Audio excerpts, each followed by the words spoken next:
kaya si Nunoy?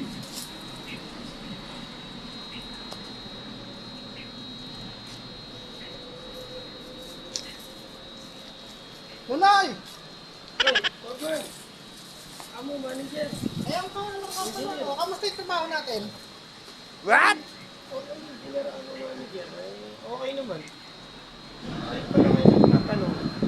Eh, kailangan gusto ko ipaalam sa'yo. Kuha tayo ng mga tao ngayon, bagong tao. Hiring tayo ngayon ng mga kuyakoy. Kuya ko. Oo. Kailangan natin ng mga tao ng mga mahilig mga kuyakoy.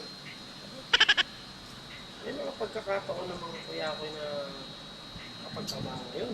Siyempre, kasi nga, dumadami na yung pakugan. Maraming na-accidentic mga gaya ng mga gwardiya, mga papako. Kailangan sa mga kuyakoy, silang kumaling ang pako. Butin nila yung mga pako sa kalalakan, sila mapapako. Yun ang target natin. Wow, maganda yun.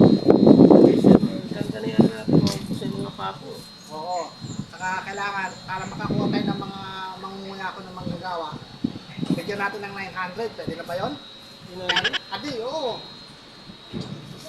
Taas yun ah. Eh, kailangan talaga para maraming pumasok sa ating mga mangunguyako. Kailangan natin eh. Kaya, Ano yung hinahanap ko? Yung mga nakahiga, yung mga tutulog. What? Ano ang kilala niyan? hindi, kahit yung ano lang, palakad-lakad, saka pa mahilig sa ano, marites. Marites? Oo, mahilig Hindi yan nagtatrabaho? Oo, kung marites ka katutagin, alamin kung anong status ng bawat kasama natin. Marami tayong ano dyan, yung mga parites yan. Yan, sige. Sige, sabihin mo, bibigyan ko silang 900 ha.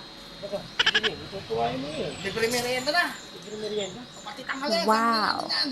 Parang nabibigla ka yata. Hindi ako nangibigla, kailangan mo kasi ng ano, mabilisan yung ano, makakuha ng mga mangunguyako eh.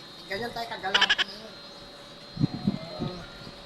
Hindi maganda yun. Eh, magkakabreak yung mga kuya ko. Kailangan ba, ano, kailangan may makuha na tayo mamaya din hapon bago matapos tong araw na to, makakuha tayo ng 10. Oh no! Pag naglagay ka dyan eh, nagkadapila-pila na dyan yung mga magkaano ng mga kuya ko, mag-a-apply. O sige, kunin ka agad yan. Walang sabi-sabi, kunin ka agad yan. Wala nang interview, kunin ka agad yan. Pasado ka agad yan. Kailangan ka mo natin, okay?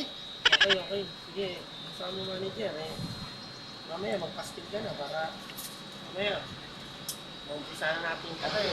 Okay, good. Ayun, gusto na ako dun.